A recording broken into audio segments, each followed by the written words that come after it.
All right, what's up, y'all? This one is going to be a little bit more of a personal one. It's going to be my thoughts on being autistic and also being a black male, especially a conventionally attractive black male, and how that can lead to a whole lot of misunderstandings. Um, as usual, it's going to be a whole bunch of random thoughts and topics that are going to be thrown throughout here. You know, the videos I make are pretty much off the top of my head. Don't really have a script or anything. There's a lot of my thoughts and trying to get them out, so I don't constantly having them inside my head and not doing a whole lot with them. Um, I want to start off on the fact that I believe autism has been around for like a very very long time. There's a lot more research coming out that a lot of people who were alive decades ago, even hundreds of years ago, may have had some condition similar to autism. This is going back to like centuries ago, where autism isn't necessarily a new thing. It might be more common today. It probably is more common today now than it's ever been. Obviously, with more people getting diagnosed every single day, but this isn't something that I think is new. I think there's always been a lot of people with it. We're just kind of catching up with it with the new medical and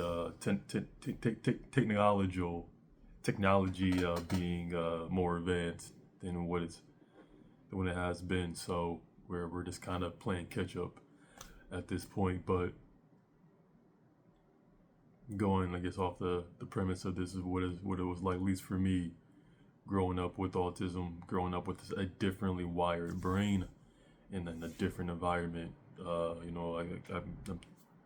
start from the beginning. I'm 31 years old, so I'm a millennial, and I grew up, in the late 90s, early 2000s, and things were still pretty.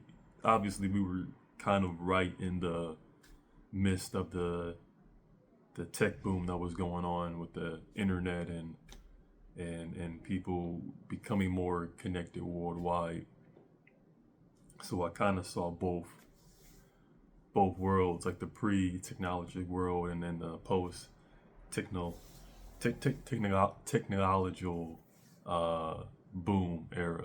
Sorry for butchering all these words, but I remember seeing pay phones and seeing home phones, pagers, people still kind of having that community where you would still have family reunions would be pretty standard. It would still be around. Um, this the way that we used to do things for a very long period of time was still socially accepted back then. So that's kind of where I grew up as a kid, where in like my early adolescence, from maybe like, I don't know, 4 to 9, things were pretty stable. I would say it was easy for me, like, to fit in with people, to kind of not stand out as much. It wasn't. I definitely, all throughout my life, I never really felt like I was different from other people. Sorry, to that point, I always kind of felt like I always had some people who I can relate to, and can kind of build community with, even my own family to an extent. But as I gotten older, and as so many things in our society has changed, my viewpoints of that has changed as well, to where I feel like I'm kind of caught in between two worlds a little bit. The world that I used to know as a kid, and the world that I'm living in currently as an adult, is definitely giving me a lot to, I guess, mourn about myself and about what I thought my life was going to be. Not so much from like an achievement standpoint, about like what everything around me was going to be, what my environment was going to look like, how people were going to just interact with the world.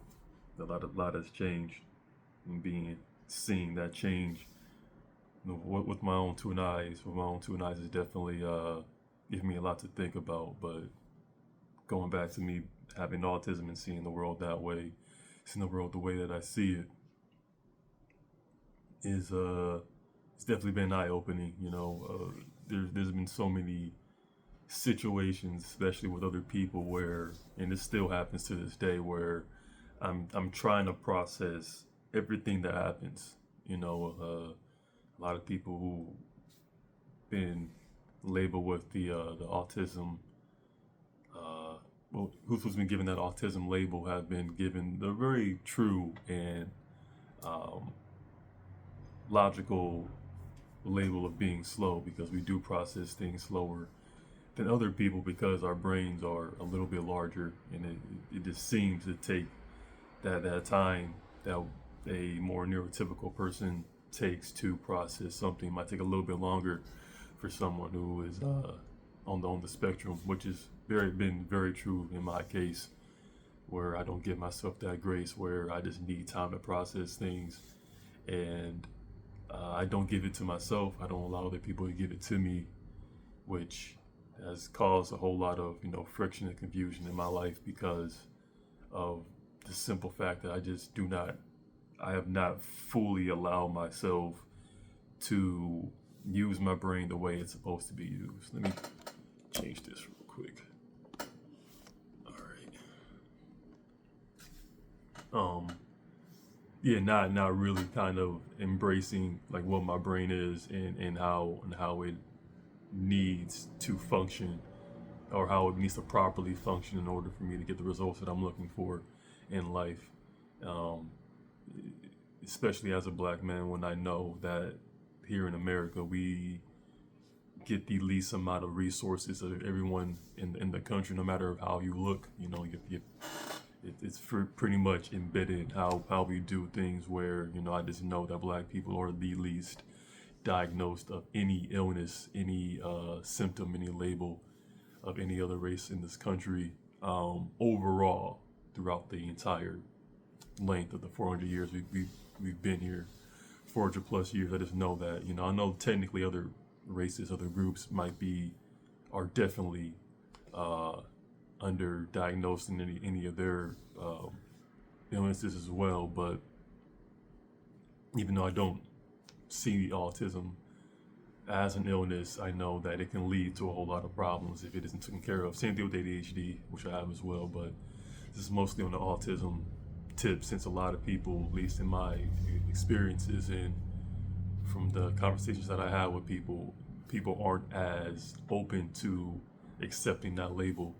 And I'm definitely seeing that this one have to be like a massive rebrand of what autism is for people to really start embracing it wholeheartedly, because there's a reason why people kind of run away from that label when I try to engage them, try to get them to see that, oh, me and you are kind of on the same wavelength, birds of a feather flock together, so maybe I got what you got what I got, and people just aren't as willing to meet me where I'm at. But it has a lot less to do with me, it has more to do with them. It's not, no one's right, no one's wrong in that situation. But like I said, going back to what I was saying about me being a little bit slower and processing things a little bit on my own terms, and as a black man, and how that affects who I am, how I'm treated, how I'm perceived. It's definitely an uphill battle for sure. I'm still getting people who are close to me in my life to like understand that my brain is wired this way, and I have a lot of the same setbacks as other people on the spectrum. It's just I have so many other genetic parts of me that give me an advantage over those people, especially since I believe I'm really close, like the Asperger's side of the spectrum, where we're non or high functioning. We don't have as many problems as other people do because of other, like I was saying, the other genetic factors and environmental factors that are a benefit to me. But my brain is still wired the way that it is. I still need time to process things. If things go unchecked for a long period of time, I will be dealing with the consequences of that, same as other neurodivergent people, I feel overwhelmed. I feel like things aren't making a whole lot of sense. I kind of burn out, lose all of my motivation, which leads to that depression. And with comes with autism, and comes with a higher IQ and this a little bit of a boost of intelligence. That depression just comes with it, because then you get to see things for what they truly are, while struggling to accept it. That's the main thing that I've noticed about people on the spectrum, that I've suspected that are on the spectrum, but they aren't clinically or even self-diagnosed, is that once you kind of get to the understanding of who you are, what's going on in your environment, other people who are close to you, people who you kind of confided in, and they aren't who you thought they were, mainly because you just didn't have the information. That's at least that seems to be the case with me, where once I get that information about who people are, who I am, then that's when the 5 stages of grief kind of take place, where denial and acceptance and bargaining and all that good stuff has to come into the equation. But like with having autism, that route is just extended a little bit longer than someone's who's neurotypical, and that acceptance just takes a little bit longer to really start to take effect. And adding in the fact that I'm conventionally attractive, which has its own challenges with that, where I just don't get the benefit of the doubt for some people, or I do get the benefit of doubt for some people. And I try to always reassure people that who I am on the outside doesn't dictate what I'm thinking on the inside. And this leads to a whole lot of miscommunications and misunderstandings of who I am and why I'm in these places. Some people, I can go, and I have an example. I went to a party a few years ago with someone who invited me there and said, "Hey, we're having a party here. You can come if you want to." Like, yeah, sure. I'll try to make it. If I can, I'll try to link up with y'all. And I went to the party, and I came and I hung out with the people who were there, and the host was very surprised to see me there. Very, very surprised to see me there, and they definitely took that in a certain type of way. But if you knew how my brain worked, and you knew who I truly was mentally, you would have known that I probably would have shown up to that event, because I appreciate when people do invite me out to things. It doesn't happen as often as people think it does, so when it does happen, I do try to capitalize off of it and really thank the person who did it.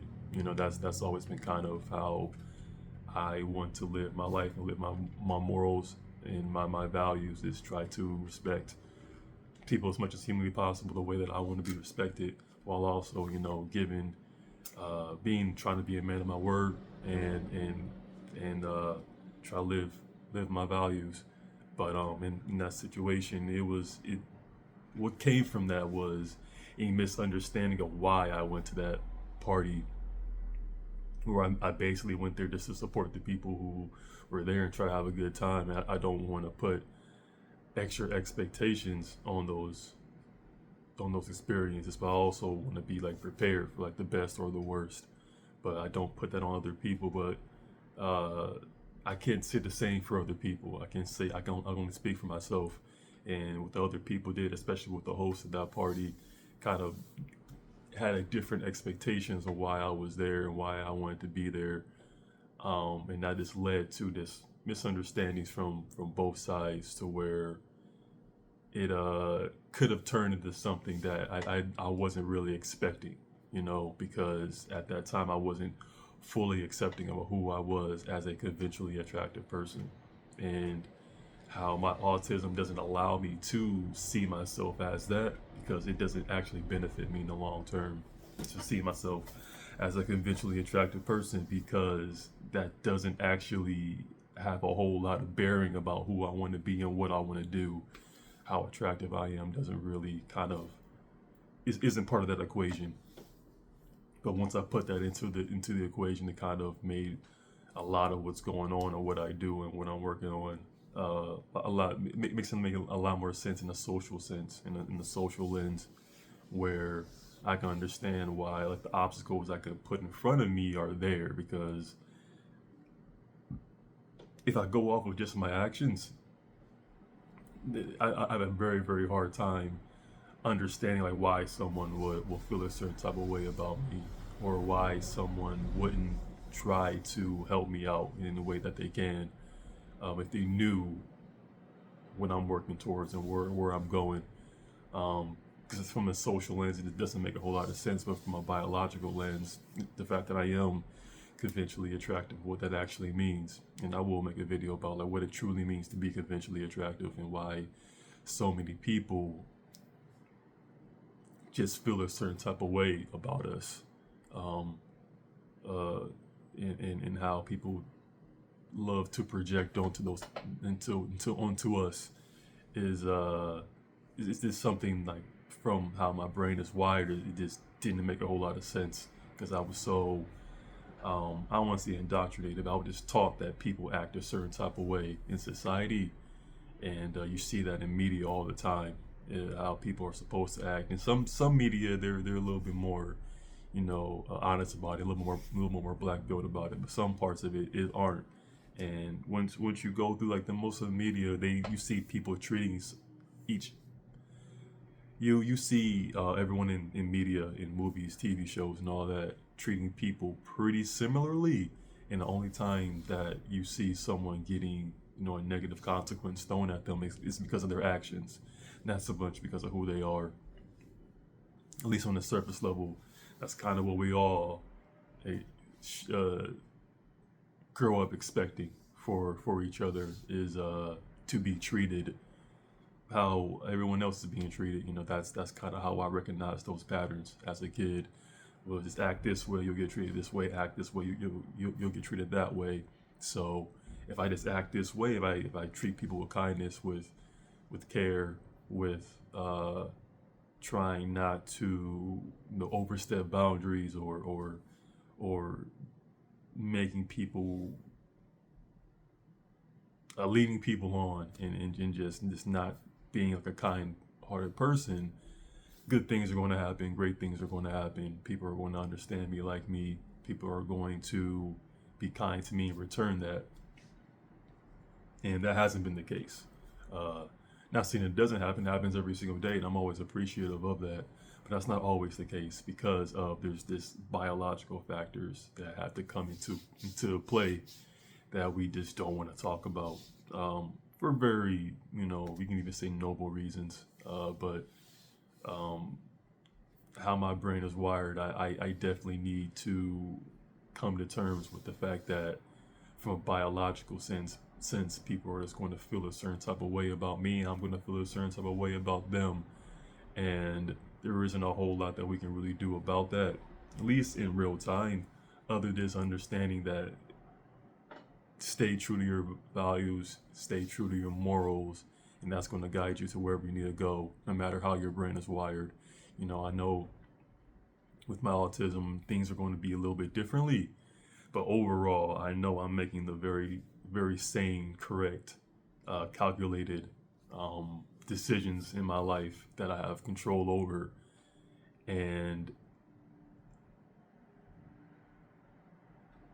how I perceive the world, how I perceive myself isn't wrong. It just isn't always accurate. That's the main thing that I've been noticing about people who are neurodivergent. We tend to have like very, very pure and honest viewpoint of wherever we're looking at. It's just we're just missing so much nuance. We don't have the clarity needed to fully get to a better understanding of the situation of of ourselves. And that's what can lead to like depression and lead to other mental difficulties for people to go through, because things aren't adding up. The math ain't mathing, and when things aren't adding up, it's time to subtract. That's what I was told, and I've been doing that for a while. kind of subtracting things out of my life because I didn't realize, because of me not fully using my brain to its fullest potential, I was tethered to all these different storylines with people, and I just know that my autism just keeps me attached to these things because there's so much knowledge I can gain from them.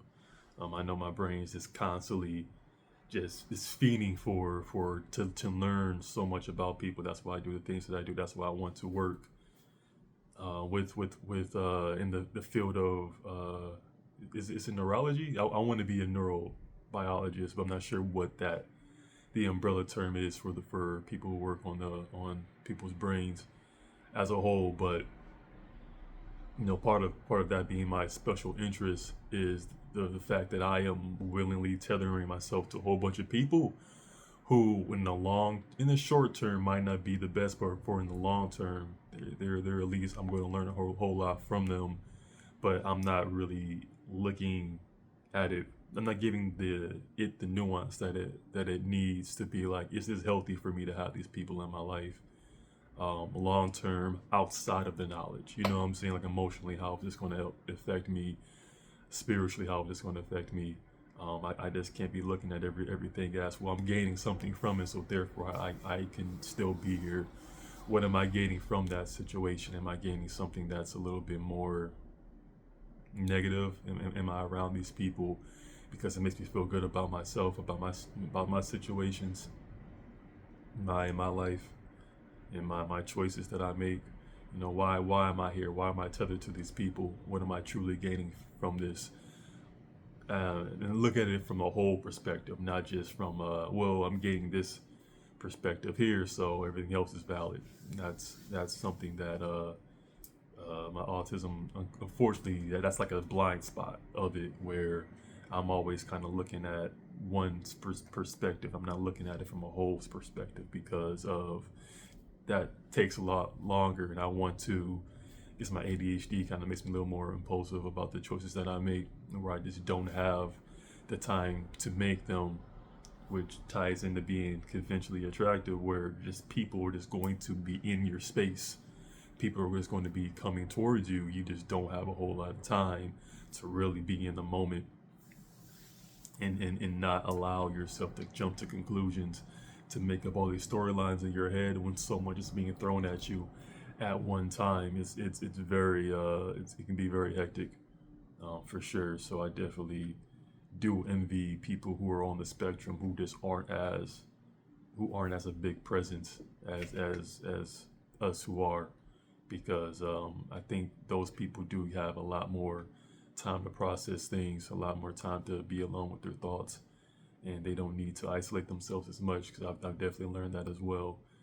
Like I said, being an attractive person, being also a black man in this country, I need to isolate myself a whole lot, because once I start getting comfortable, once I start getting into different environments, and I just start to loosen up and be a little bit more comfortable, I still don't get the results that I'm looking for. And it's like a lot of times those instances happen just because I'm just there. I'm just existing. You know what I'm saying? I don't ask for those situations to come about. I don't ask, people taking, and admire me, or taking a liking to me. I just show up. You know what I'm saying? People feel a certain type of way. Someone might see me talking to a woman, and I'm just, doing my job. They start a conversation with me. I start a conversation. I engage with the conversation. It turns into like a, 15-minute conversation or whatever. And so many people just kind of gravitate towards it, and they feel a certain type of way about it. It's not always negative. Most of the time it isn't negative, at least not towards me, but it's just how people feel. And I have to not only process this conversation that I'm having, I have to process everyone around that conversation, and why they're there, and why they're in and out of the conversation, and why they're looking, and why there's a whole lot going on. And it's just something that I never really gave myself the grace of understanding, that when you have all these different things going on at once, my brain is just going to instinctively just process all of it. And the vast majority of it, I'm not even doing it consciously. I'm doing it subconsciously. I'm just trying to like protect myself and to allow myself to like get out of that situation uh, unharmed, I guess, mentally, physically, emotionally, and all that good stuff. I just never gave myself that grace to where even now I try to make sure I'm not in a situation where I can just get overwhelmed very easily and allow outside influences to make me feel a certain type of way. You know what I'm saying? Because at the end of the day, uh, I don't know what label you can call this, but I try to look at people as who they are and who they show themselves to be. I try to be as kind and courteous to those people as possible because I know how it feels to not be treated that way. And I recognize the patterns of the people who do get treated that way. And I try not to do that to them. But at the same time, I also recognize myself of still being a little bit of a people pleaser because I just do not want the other side of that, of people just kind of lashing out at me, kind of coming at me. And it's like, once again, it's nothing, has very little to do with what I did, and has a lot to do with who I am as a person. And that's something that's not very logical to me. So my brain struggles with understanding like why would someone be cruel to me when I've done almost nothing to them that would make their cruelty, at least in my eyes, seem valid. Even though obviously it's going to be valid in their eyes, and they're never going to see what they've done as wrong. At least not consciously, at least not to themselves, and neither will I as well. No one really does that unless they're like very hard on themselves. But even then, you're swinging that pendulum to the other side. But coming to that understanding and understanding a lot of those things are completely out of my control. I cannot uh, make people have pure, honest intentions with me. I've noticed that I've struggled with making especially male friendships because it's hard for me to tell that if they're friends with me because they truly like who I am, or they're friends with me, or they're being kind to me because they want something from me. In the long term, you know what I'm saying? It's something that I've always struggled with, and it makes it that nuance doesn't come as easy, especially once you're a conventionally attractive person, and you know that people are just going to be attracted to you no matter what. It makes you develop trust issues because you hope we're all on the same page. I'm being transparent. I thought you were too, and they weren't. But that also comes with being black and being, having melanin. And I will make a video about what being, dark skin, having melanin means. But I know that adds courage, that adds confidence to people. So it's easy for me to be transparent about what I feel and what's going on with me. It's easier, I should say, for me to do it. I'm just a more confident person because that's what comes with being attractive. Adding that confidence and like I said, that attractiveness. There's a whole lot of layers that comes with being attractive, other than just your face. But that just adds like another layer of confusion to me with my autism. Is why I get treated differently because of my biology and not so much about my actions. I always want my actions to kind of dictate who I am, but that's not how humans are. We definitely are going to look at people differently because of our biology and what we've known growing up and who we came from and what they did, and just there's so much to this where like it makes me excited thinking about it because I know we can get to a better understanding of ourselves as long as we just have these open and honest conversations about these things. But I definitely want to start advocating more for um, autistic people and even conventionally attractive autistic people, especially black people, because I feel like we just aren't taken as seriously as other people are, mainly because people want to feel bad for other people. People want to feel sad and feel a certain type of way about them. And I don't want to do that. I don't want people to feel bad for me because I don't feel bad for anyone. You know what I'm saying? We're all here for a reason. We all have our own paths in life. And yeah, so there's no point in feeling bad for someone when they're just doing what they're supposed to do in this world. Even though you might not see it that way. I mean, we yin and yang, good and evil, all that fun stuff. Things happen for a reason. So yeah, I don't do that. So I definitely want to advocate for more people to get diagnosed. I make that diagnosed video. More people to get diagnosed to understand themselves better. Once you understand yourself better, you're gonna understand everyone else around you better. And that's why I give myself so much more grace now, because I can see someone reacting negatively to something that I'm doing, or a way that I'm acting, and I can't take it super personal. I can never take it super personal, because at the end of the day, I know uh, how they got to that feeling had nothing to do with me. You know what I'm saying? I wasn't around them to build up their confidence, to build up their understanding of themselves, and they weren't there for me. So it's like, I can never take it personal if someone does something in front of me, and I feel a certain type of way about it, even if it was directed directly towards me to make me feel a certain type of way. The origins of that has nothing to do with me. You know what I'm saying? The same person who might have done that to me might still hold me in very high regard. You know what I'm saying? It's that one moment could have been something that was triggered or manifested years and years prior. So that's the reason why it's kind of hard for me to let go of those storylines that I'm tethered to, because there's just so much more nuance to it. But just getting to an understanding, using my brain how it's supposed to be used, to be like long term, from an emotional standpoint, from a spiritual, standpoint, from just a mental health standpoint. How long can I be tethered to these different storylines and still keep my peace as a person, as a man, as a human? How long can I do that? Understanding my autism more, understanding how my brain works more. It's like I just can't always be looking for answers and keep looking for knowledge from every single situation. A lot of times, like, I just chalk it up as a loss and just keep it pushing, and not really linger on in that situation any longer than what I feel like I need to. I know eventually I'm going to come to the conclusion about, all right, this chapter is over. Let's close that book. Let's go over here.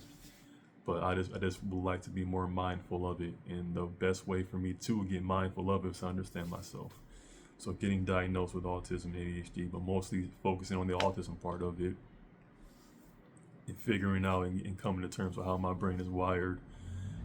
How I get overwhelmed, how I can hang on to certain situations because I'm still processing it, while going into a different situation. Like, I can be mad at one situation that happened to me at 9:30 that day, have to transition to like a party event at 7:30 that evening, and try to still be a fully functioning human, but understanding my brain is like, I'm still processing what happened this morning. I'm still going through that, and that's going to dictate how you're going to act right now in this moment.